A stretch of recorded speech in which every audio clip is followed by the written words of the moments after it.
दोस्तों नमस्कार। 3 ऐसे काम जिसमें आपका इन्वेस्टमेंट जीरो जीरो सिर्फ आपका माइंड लगेगा और मैं जैसे बताता हूं उस तरह से आप काम करोगे तो बहुत आराम से अर्निंग हो जाएगी। जो आदमी बहुत परेशान है कि भाई मैं अब क्या करूं, मैंने पढ़ाई कर ली, आगे या कुछ काम धाम समझ में नहीं आ रहा है, कहीं नौकरी नहीं मिल रही है, बिजनेस शुरू करने के लिए बहुत ज्यादा पैसा लगता है, वो पैसा मेरे पास में है नहीं, तो मैं क्या करूं ऐसा कि मैं घर से ही रह करके कुछ काम कर पाऊं। और ये ज्यादातर कहां पे काम करेगा, छोटे शहर के लिए वीडियो है और गांव वालों के लिए। दो कैटेगरी पे वीडियो चलेगी तो बहुत अच्छी, क्योंकि बड़े के अंदर भाई बहुत पैसा लगता है और छोटे स्तर पे अगर शुरू करना चाहो तो बहुत आराम से कम इन्वेस्टमेंट में आप बहुत अच्छा शुरू कर सकते हो। और तीनों ही चीज ऐसी बता रहा हूं मैं जिसके अंदर आपकी अर्निंग टाइम श्योर होगी ही होगी। तो सर मैं बताना चाहूंगा, मेरा नाम राज यादव है। पिछले 18 साल से कॉर्पोरेट सेक्टर में कंसल्टिंग बेस्ड ऑनलाइन बिजनेस पे काम करता हूं। मैं कंसल्ट करता हूं, लोगों को बताता हूं कि किस तरह से वो अपने बिजनेस को ग्रो कर सकते हैं या किस तरह से अपने स्टार्टअप को आगे लेके जा सकते हैं या किस तरह से स्टार्टअप करना चाहिए। मैं फर्स्ट से लेकर लास्ट तक के सारे प्रोफाइल बताऊंगा, बस आपको समय देना पड़ेगा, सीखना पड़ेगा। तो पहली चीज दोस्तों, अब मैंने अपने बारे में बताया इसके लिए कि भाई आप किसी अनजान, भाई कोई बहुत सारे लोग हैं जो ऐसी वीडियो बनाते हैं पर उनके पास एक्सपीरियंस नहीं है, बस उन्होंने दूसरों की वीडियो देखी और ठोक दिया। मैंने पिछले 4 साल बड़ा बिजनेस के अंदर काम भी किया और वहां पे कंसल्ट करना भी सीखा है। तो चलिए फर्स्ट टॉपिक पे आते हैं। देखो भी दोस्तों, अब आता है अगर हम आप इस वीडियो गांव से देख रहे हो या छोटे टाउन से देख रहे हो तो दूध का व्यापार सबसे बेस्ट चीज है। अब आप बोलोगे कि अरे राज सर, दूध का व्यापार करने के लिए तो गाय भैंस लानी पड़ेगी। भाई बिल्कुल नहीं। बहुत सारे ऐसे लोग हैं जो गांव के आपके आस मतलब आपके 25 किलोमीटर के डायरेक्शन में, मतलब 25 किलोमीटर के एरिया के अंदर आपको बहुत सारे ऐसे लोग मिलेंगे जो दूध का मतलब दूध निकालते हैं और अपने कॉलोनी में आसपास में बेचते हैं। ठीक है, आप उनसे मिल लिए, 10-12 लोगों से मिल लीजिए, क्योंकि एक आदमी से आप बोलोगे, एक आदमी से बोलोगे कि भाई मुझे अपना पूरा दूध दे दे, तो नहीं देगा वो। राइट, तो आप क्या करो, 10 लोगों से मिलो और 5-5 लीटर 5 लीटर 10 लीटर तो 50 लीटर दूध हो गया आपके पास में। आप क्या कर सकते हो, आप जैसे यहाँ से दूध ले लिया एक एरिया से, गांव से दूध उठाया, क्योंकि गांव में दूध इतना कंज्यूम नहीं होता है। गांव से उठाया बिल्कुल पास में, मैंने 25 किलोमीटर बोला था ना, तो बिल्कुल पास में जो सिटी अटैच करती है आपसे, बाइक ले लिए, 2 बल्टे उठा लेने, बल्टे मतलब जिसमें दूध भरते हैं, आप प्लास्टिक का ले सकते हैं वैसे, या दुकानदार को बोल दो भाई मैं आपको अगले महीने में इसका पेमेंट दे दूंगा, मेरे को दे दो, या थोड़ा मोड़ा पेमेंट अरेंज करके 1000-2000 में बल्टे ले लो। दूध भरा, दूध भर के लेके गए सिटी में और बेचना शुरू किया उसको। अब कई लोग बोलेंगे सर मुझे लोग कैसे मिलेंगे, तो आप एक दिन बाइक उठाओ और है ना एक पेन पेपर ले लो, उसमें आकर के पूछो भाई आप किसी के दरवाजे डोल पे, भाई मैं ना बिल्कुल गांव से प्योर दूध लेके आता हूं, आप लेना चाहेंगे। आप 10 घर में जाकर के पूछो, कोई ना कोई 2 घर 3 घर आपको एग्री कर जाएंगे। आप एक कॉलोनी में घूमोगे ना तो उसमें कम से कम आपको 10-15 घर मिल ही जाएंगे। अब 15 घर मिल गए एक कॉलोनी में, दूसरी कॉलोनी में 15 मिल गए, तीसरी कॉलोनी में 15 मिल गए, तो 45 लोगों को 1-1 लीटर भी लिया, तो आपका 1 घंटे का काम 45 घर में दिया और आप फ्री हो गए उसके अंदर। ठीक है, तो ऐसे पहले दोस्तों उनके घर पे जाओ, हाँ जी आपको दूध चाहिए, मैं गांव का दूध लेकर के आता हूँ बिल्कुल प्योर बिना पानी का, लोग देंगे। और जो थैली के दूध से परेशान हो तो आपसे कंफर्म दूध लेगा वो। तो क्या करना है, ऐसे लिस्ट बना लेना है, फिर उसके बाद में जाना है और आप नंबर ले लेना सबसे, क्योंकि नंबर ले लो तो कांटेक्ट कर लोगे बाद में कि भैया मैं कल से दूध लेकर के आ रहा हूं मैं, तो वो उसका आपसे आप बार बार कनेक्ट भी कर सकते हो। ठीक है, कोई बोलेगा नहीं अभी नहीं, मैं तो पहले वाले से दूध ले रहा था तो 4 दिन बाद में आना, तो आप इस तरह से कर लोगे तो नंबर लेने का फायदा है। नंबर जरूर लेना, नाम जरूर लेना, प्लॉट नंबर भी ले लेना, ये आ जाएगा कॉलोनी के नाम के साथ में। ठीक है, फिर जाओ दूध वालों के पास में, उससे बात कर लिया, दूध ले लिया 50 लीटर, और रोज सुबह का सिर्फ 1 घंटे का काम है भाई, इधर दूध उठाया और 1 घंटे के अंदर सबको बेचा और पूरे दिन फ्री।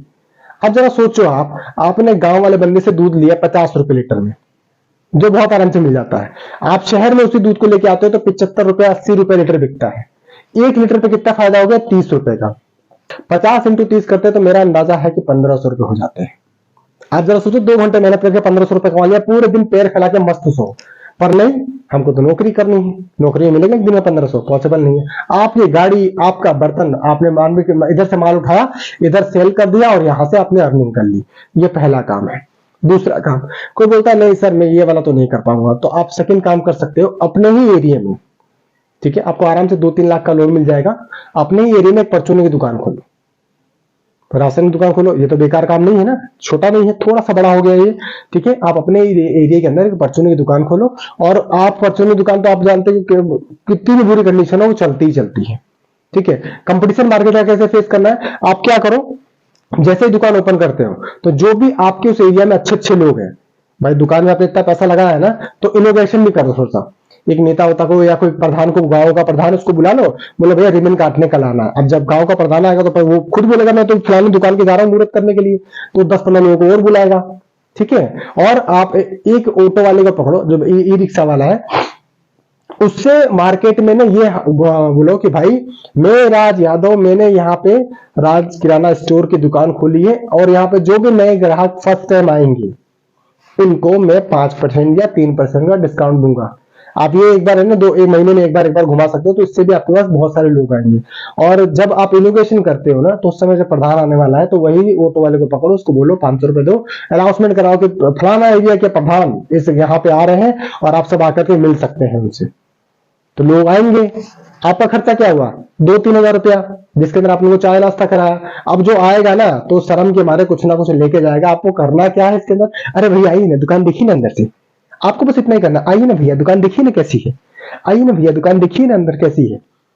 2 लोग रहिएगा दुकान पे और सिर्फ यही काम करेगा। एक आदमी बाहर से पकड़ के सीधे अंदर, और दूसरा का जो रहेगा अंदर आदमी वो बोलेगा हाँ भैया क्या लेंगे, क्या चीज लेना पसंद करेंगे आप। तो जिसमें आपको मार्जिन अच्छा मिल रहा है वो चीजें सामने रखो। अब आदमी क्या होता है, जब ऐसे माहौल में रहता है ना, तो 150-200 का चीज लेके जाएगा ही। तो अगर आपने समोसा में 10 रुपए भी बिगाड़ा है ना, तो उस पर मार्जिन निकाल लोगे आप ऐसे बेच करके। बेस्ट तरीका है, और इससे ना बहुत अच्छे आपके पास कस्टमर आएंगे। बार बार कस्टमर कैसे लेकर के आना है, उसके लिए चैनल सब्सक्राइब करके रखना भाई। मैं आपको स्टेप बाय स्टेप बताऊंगा, या कमेंट करके बता देना मुझे कि सर बार बार कस्टमर कैसे लाए। मार्केट की कंपटीशन को बिल्कुल ही खत्म करवा दूंगा मैं। मतलब रोएगा बगल वाला बैठ के कि साला ये ऐसा क्या कर रहा है कि इस पर जितने कस्टमर आ रहे हैं। ऐसे बहुत सारे मेरे पास फंड है, मैं बता दूंगा आपको। अब तीसरे बिजनेस पे चलते हैं। तीसरा बिजनेस है भैया सब्जी मार्केट का, बहुत ही मस्त का। अगर 2 टाइप बताऊंगा, पहला टाइप उसके लिए जिसके पास पैसा है थोड़ा बहुत, और दूसरा टाइप उसके लिए जिसके पास पैसा कम है। तो पहला वो सुनो जिसके पास पैसा है। देखो क्या करना है आपको ना, एक गाड़ी अब हो जाती है आपके गांव से लेकर शहर की तरफ में। शहर में एक अच्छी सी दुकान देखनी है, छोटा टाउन बड़ा नहीं। शहर में एक सही दुकान देखनी है, मार्केट में ठीक ठाक, वहां पे मार्केट चल रहा हो, वहां पे सब्जी बिकती हो, उसको वहीं पे इन्हीं के जंगल में ले लें जहाँ सब्जी बिकती है, वहां पे दुकान देखिए, दुकान लीजिए। ठीक है, उसके बाद में सुबह उठिए 5-6 बजे, क्योंकि पहले धंधा करिए, जो पैसे वाले के लिए बता रहा हूँ सुनिए। तो सुबह उठिए, उठ करके 1 महीने तक आप खुद जाइए, हर सब्जी का भाव तोल कर लीजिए। ठीक है, उसके बाद में जब आप इसको चलाने लग जाओ, सब्जी लाया, साफ ऑफ किया, सेट कर दिया, दिन भर बेचा, आप रोज का कम से कम मिनिमम बता रहा हूँ 2 से 3 हजार, कभी कभी 5-5 हजार का प्रॉफिट लेके जाते हैं लोग बात, क्योंकि सब्जी की रेट ऊपर नीचे हो जाती है। तो मिनिमम 2 से 3 हजार का प्रॉफिट आपको डे वाइज मिल जाएगा। अब क्या करना है इसमें, आप सुनना ध्यान से। अब आपने 1 महीना काम कर लिया, 1 महीना काम करने के बाद में कुछ नहीं, आप एक लड़की को बैठाओ 8-9 हजार रुपए में कि भाई तेरे को बैठ करके मेरा सब्जी बेचना है। आपका काम क्या रहेगा, मार्केट से सब्जी उठाया, उसको रेट बता दिया, फलाना इतना रुपए, इतना रुपए, उतना रुपए, और उसको बैठा दिया गल्ले पे, और आप पीछे आराम से बैठे रहो। ये सिर्फ उसके लिए जिसको पैसा है। ठीक है ना, तो उसको आगे बैठा दिया और पीछे बैठा हुआ है, वो देख रहा है सब्जी कितनी बिक रही है। शाम को 2 घंटे बैठ गया जाकर, ये काम सेट, उसका 2 हजार रुपए जेब में आ गई। बाकी दिन मजे से सो रहा है, सुबह सब्जी ला करके दे दिया, दिन भर सब्जी को देख लिया, शाम को हो गया। आपको पता है कि कितने रुपए किलो में सब्जी आई है, तो किलो भी है। रात को बैठ करके हिसाब मिला लो, कहाँ पे 5 किलो आलू आया था, इतना रुपए बिका, इतना प्रॉफिट। 20 किलो टमाटर आया था, इतना में बिका, इतना प्रॉफिट। प्याज इतने में आया था, इतने रुपए में लाया था, इतना में प्रॉफिट में बिक गया। तो चोरी का संभावना भी नहीं है। दूसरा, आप अगर लगता है कि आप प्रॉपर नहीं बैठ सकते और पैसा है, बार बार रिपीट कर रहा हूँ, पैसा है तो कुछ नहीं करो, एक सीसीटीवी लगा दो। वो इंटरनेट से नहीं भी कनेक्टेड होगा ना, तो जो बैठा हुआ है उसको नहीं पता है, उस चक्कर में चोरी कभी करेगा ही नहीं कि भाई सीसीटीवी में देख रहा है, चोरी हो जाएगी, दिक्कत हो जाएगी। तो आप ये कर सकते हो। दूसरा आते हैं आप उनके पास जिनका ज्यादा पैसा नहीं है। सुबह उठिए, समय पे जाइए, पहले दुकान देख लिया, फाइनल कर लिया, ठीक है, जाइए मार्केट से सब्जी उठा कर लेके आइए और खुद बैठ करके बेचिए। 2 हजार का पूरा प्रॉफिट आपका। अगर एक दिन का 2 हजार बचा रहे हो तो महीने का 60 हजार हो गया। 60 हजार के लिए लोग लाइन लगा करके गवर्नमेंट जॉब में जाते हैं और मिलती भी नहीं है। अब कई लोग मुझे बोलेंगे इस पे, कई लोग मुझे बोलेंगे इसके, अरे भाई साहब, अरे भैया हम इस सब्जी वाला काम नहीं कर सकते, अरे राशन वाला काम नहीं कर सकते भैया, बहुत ही बेकार काम है, हम ये करेंगे, हम इतना बड़ा डिग्री लेके बैठे हुए हैं, हम इतना पढ़े लिखे रखे हैं। बड़े बड़े लोग टाइम पे ना ग्रैब किया है उन्होंने मौके को। तो आज के टाइम पे रिलायंस के अंदर सब्जी बिकती है, रिलायंस में राशन का सामान बिकता है, बर्तन बिकता है, क्या नहीं बेच रहा है वो। ऐसे बहुत सारे स्टार्टअप हैं जो मार्केट में चल रहे हैं, पर हमें तो मिडिल क्लास है, हमें शर्म आती है, पर हम भीख मांगने में हमें शर्म नहीं है। भैया हमको 5,000 दे दो ना भैया, हमें बहुत समस्या है भैया, पैसा भी नहीं है हमारे पास में घर चलाने के लिए। सैलरी मिल रही 15,000 रुपये, खर्चा आ रहा है 20,000 रुपये का, कैसे मैनेज करें, इधर से उधर से लेके घर चला रहे हैं। इसमें शर्म नहीं आती अपने को। पर अगर कोई बोल दे कि भैया कोई धंधा शुरू करना है जिसमें मैं आपको स्टेप बाय स्टेप गाइड करूंगा, आपका धंधा डूबेगा नहीं, बस चैनल सब्सक्राइब करके रख लेना है। और कोई प्रॉब्लम आती है तो मुझे कमेंट कर देना कि राज भैया हमें ये प्रॉब्लम आ रही है, तुरंत आपको वीडियो मिल जाएगा, मैं रिप्लाई कर दूंगा आपको वहां पे। आप बिल्कुल निश्चिंत रहिए उसके लिए। पर भैया करोगे तभी तो। कोई भी धंधा भाई छोटा बड़ा नहीं होता। अब इतना बड़ा करने जाओगे तो उसके लिए 15-20 लाख चाहिए, वो होगा नहीं, धंधा खुलेगा नहीं। और एक अच्छा आइडिया, एक अच्छी तरह से आप ग्रो कर सकते थे, पर शर्म में रह जाते हैं। तो भाई कोई भी धंधा छोटा बड़ा नहीं होता, आपकी नीयत ही सही होनी चाहिए। चोरी चमारी तो नहीं कर रहे हो ना, मार्केट से माल ला रहे हो, मार्केट में बेच रहे हो, अपना 2 पैसा कमा रहे हो, इज्जत की रोटी खा रहे हो। सबसे बड़ी चीज यही है। ऐसी ही वीडियोस के लिए आप मेरे चैनल को सब्सक्राइब करिए। आपके तरफ से कोई भी जो तीनों बिजनेस बताया उसमें कोई भी इश्यू है, कोई प्रॉब्लम आ रही है, तो कमेंट करिएगा, मैं उसका वहीं पे आपको तुरंत आंसर दे दूंगा। तुरंत आपको आंसर मिलेगा कमेंट करते ही, तो कमेंट जरूर करिएगा। और भी ऐसी आइडियाज के लिए भाई हमेशा मिलने के लिए, अपने मेरे सजेशंस को पाने के लिए इस चैनल को सब्सक्राइब करिए, बेल आइकन को ऑल पे सेट करिएगा। मिलते हैं नेक्स्ट वीडियो के अंदर। नमस्कार, जय हिंद।